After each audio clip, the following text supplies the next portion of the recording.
প্রিয় ভাই সব, সুলাইমান আলাইহিস সালাম রাষ্ট্র পেয়েছেন, পিঁপড়ার ভাষা বোঝেন। কার ভাষা?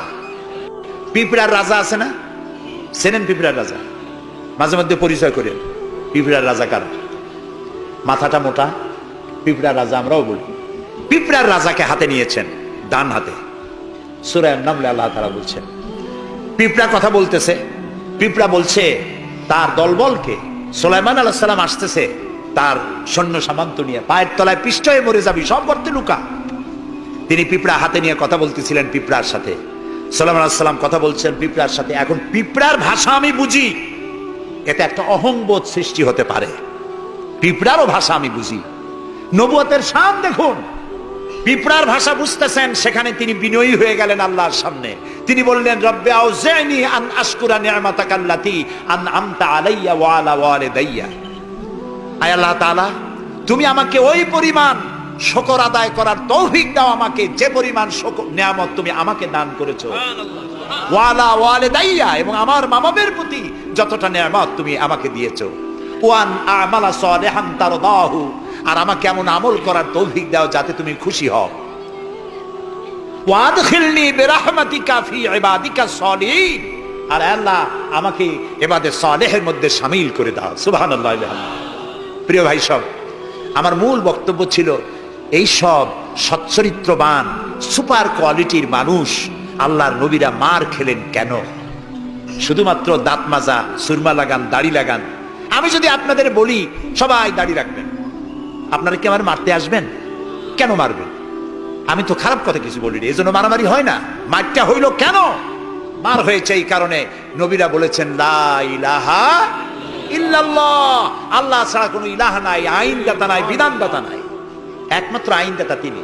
এখন আল্লাহর আইনটা কি সেটা আমাদেরকে বুঝতে হবে, সেটার দিকে আমি আগাচ্ছি ইনশাআল্লাহ। নবী করিম সাল্লাল্লাহু আলাইহি ওয়াসাল্লাম যখন এই কালেমার দাওয়াত দিলেন, মার শুরু হয়ে গেল। যারা এতদিন বলছিল আল আমিন, কি বলছিল রসুলকে? আল আমিন, তারাই এখন নবী করিম সাল্লাল্লাহু আলাইহি ওয়াসাল্লামকে পাগল বলা শুরু করলো। রসুলকে পাগল বলা হলে আঘাত লাগে কার গায়ে? আঘাত লাগে কোথায়? আল্লাহর গায়ে বলা যাবে না, আল্লাহর অস্তিত্বে আঘাত লাগে। আল্লাহ রাব্বুল আলামিন এই কাফিরদের অপবাদের জবাবে আল্লাহ তাআলা প্রতিবাদ করলেন। তিনি বললেন, ওয়ামা সাহিবুকুম বিমাজনুন, তোমাদের সাথী পাগল নয়, তোমাদের সাথী বললেন আল্লাহ তাআলা। কেন? তোমরা তো এই লোককে হতে দেখেছো, তার শৈশব, কৈশোর, যৌবন, আর এই বয়স পর্যন্ত তোমরা তাকে চোখের সামনে দেখেছো। পাগলামির কি দেখলে তোমরা তার ভেতরে? কেন পাগল বলো? তিনি পাগল নন, তিনি শায়ের নন, তিনি জাদুকর নন, তিনি গণক নন, তিনি আমার নবী। প্রিয় ভাই সব, মুসলমানেরা মার খাচ্ছে, পালিয়ে বেড়াচ্ছে। বুখারী শরীফে এসেছে ওয়ান খাব্বাব বিন আল-আরিত রাদিয়াল্লাহু তাআলা আনহু আন্নাহু ক্বাল শাকাউনা ইলা রাসূলিল্লাহি সাল্লাল্লাহু আলাইহি ওয়াসাল্লাম ওয়া হুয়া মুতাওয়াসসাদুন বুরদাতুন লাহু ফি জিল্লিল কাবা। হযরতে খাব্বাব বলেন, আমরা অত্যাচারিত হয়ে একদিন নবী করিম সাল্লাল্লাহু আলাইহি ওয়াসাল্লামের কাছে গেলাম, যে দেখতে পেলাম তিনি কাবা শরীফের ছায়ায় চাদর মুড়ি দিয়ে আরাম ফরমাচ্ছেন। আমরা কাছে গিয়ে বললাম, আলা তাদউ লানা আলা তাস্তানসিরু লানা ইয়া রাসূলুল্লাহ, হে রাসূল। মাইর খাইতে খাইতে আমরা শেষ হয়ে গেলাম। আমাদের মুসলমানদের উপরে আগুন চাপা দেওয়া হচ্ছে, পাথর চাপা দেওয়া হচ্ছে, বেলালকে উটের পায়ের রশিতে বেঁধে উট তাড়ানো হচ্ছে। ক্ষুধার জ্বালায় শেষ হয়ে গেলাম, ঘুমাইতে দেয় না, মাইরে অস্থির হয়ে গেলাম। হে রাসূল, আপনি কি আল্লাহর কাছে আমাদের জন্য দোয়া করবেন না? আপনি কি আমাদের জন্য আল্লাহর কাছে সাহায্য প্রার্থনা করবেন না? বুখারীর হাদিস। রাসূলুল্লাহ উঠে বসলেন, বললেন, ও খাব্বাব, তোমাদের আগে এই পৃথিবীতে যারা এসেছিলেন, সেই সমাজের সমাজপতিরা কলেমার দাওয়াত দেওয়ার অপরাধে তাদেরকে ধরতো। ফায়ুখাজুর রাজুলু ফায়ুহফারু লাহু ফিল আরদ, তারা তাদেরকে ধরতো আর তাদের জন্য গর্ত খনন করত। ফায়ুজআলু ফিহা, এরপরে সেই গর্তের ভিতরে তাকে কোমর পর্যন্ত গেড়ে দিত। সুম্মা ইউতা বিল মানশার, এরপরে করাত আনা হতো। ফায়ুদাউ আলা রাসিহি, এরপরে করাত তার মাথার উপরে রাখা হতো। ফায়ুজালু নিসফাইন, এরপরে করাত দিয়ে চিরে জীবন্ত মানুষকে দুই টুকরা করে ফেলে দেওয়া হতো। মা ইয়াসুদ্দুহু যালিকা আন দীনি, এত বড় অত্যাচারের পরেও সে যুগের একজন মুসলমানকেও আল্লাহর দ্বীনের পথ থেকে এক চুলও তারা সরাতে পারে নাই। রাসূলুল্লাহ বলছেন ওয়াল্লাহি ওয়াল্লাহি, ও খাব্বাব আমি আল্লাহর নামে কসম করছি। কে বলছেন? রাসূলুল্লাহ কসম করছেন, আমি আল্লাহর নামে শপথ করছি, লা ইউতাম্মান্নাল্লাহু হাদাল আমরা হাত্তা ইয়াসিরুর রাকিবু মিন সানা ইলা হাদরামাউত। সেদিন বেশি দূরে নয়, যেদিন ইয়েমেনের রাজধানী সানা থেকে সুন্দরী যুবতী নারীরা তাদের যৌবনের পসরা নিয়ে, সওদাগারেরা তাদের সম্পদ নিয়ে সানা থেকে রওনা করে সহস্র মাইল পাড়ি দিয়ে সৌদি আরবের হাজরামাউত পর্যন্ত পৌঁছে যাবে রাত এবং দিনে পায়ে হেঁটে। লা ইয়াখাফু ইল্লাল্লাহ, আল্লাহ ছাড়া কোনো ভয় তাদের অন্তঃকরণে থাকবে না।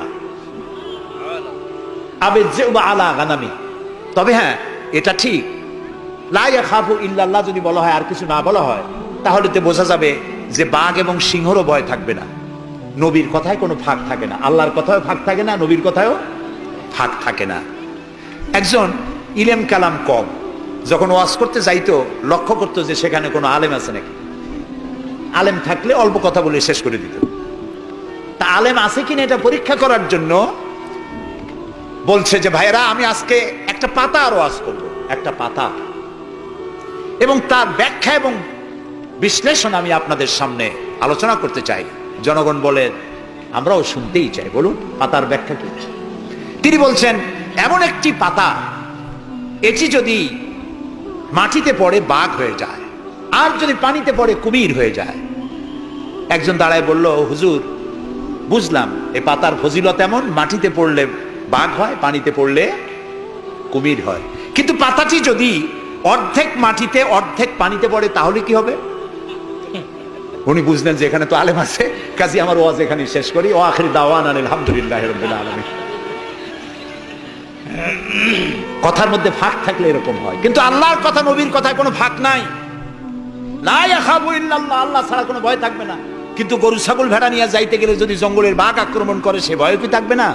আল্লাহ রাসূল ব্যাখ্যায় বলছেন লা ইয়াখাফু ইল্লাল্লাহ আবেজ্জুবা আলা গানামি, তবে তোমার ঘোড়া, তোমার সাথের ভেড়া ছাগল পশু যদি থাকে তো তার উপরে বাঘের আক্রমণ এ ভয় থাকতে পারে, কিন্তু সম্পদ হরণ, সতীত্ব হরণ, জীবন হরণের কোনো ভয় থাকবে না, এমন সমাজ কায়েম হবে।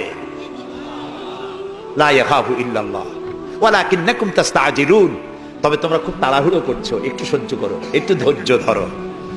নবী করিম সাল্লাল্লাহু আলাইহি সাল্লাম একটি সুন্দর সমাজ উপহার দিলেন। আমি ইতিহাস থেকে আপনাকে শোনাতে চাই।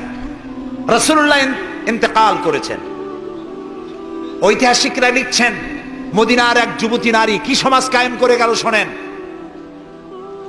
রাসূলুল্লাহ ইন্তেকাল করেছেন, ঐতিহাসিকরা লিখছেন সেই সমাজের একটি যুবতী নারী মদিনা থেকে কোনো এক আত্মীয়র বাড়ি বেড়াতে রওনা করেছেন। যেতে যেতে আত্মীয়র বাড়ি পৌঁছবার আগেই সন্ধ্যা হয়ে গেল। মনে মনে ভাবলো এখন যদি আমি কোনো পরপুরুষের সামনে পড়ি তাহলে তো আমার সতীত্ব যাবে, অলংকার আদিও যাবে, সারা জীবনের লালিত সম্পদ নষ্ট হয়ে যাবে। খুব ভীত সন্ত্রস্ত পদে এগোচ্ছে, আর বাঘ ডাকা হরিণীর মতো তার চোখ এদিক ওদিক তাকাচ্ছে আর হাঁটতেছে। হঠাৎ দেখে দূর থেকে তার দিকেই এগিয়ে আসছে এক যৌবন ভরা এক যুবক। যুবককে কাছে আসতে দেখে যুবতী নিজের লালিত সম্পদ, সতীত্ব আর অলংকার আদি হারাবার ভয়ে মাটির উপরে বসে পড়েছে, তার রুহু গলার কাছে এসে গেছে। ঐতিহাসিকরা লিখছেন যুবকটি যুবতীর কাছে এসে দাঁড়িয়েছে। যুবতী মহিলার চোখের উপরে চোখ রেখে যুবক ছেলে বলছে, মা আমাকে দিয়ে তোমার কোনো অনিষ্ট হবে না, তুমি কোথায় যাবে আমাকে বলো, আমি পাহারা দিয়ে তোমার গন্তব্যে পৌঁছে দেব। আমার পরিচয় শোনো, আমি মুসলমান। রাসূলুল্লাহ এই মুসলমান বানিয়েছিলেন, এই সমাজ বানিয়েছিলেন।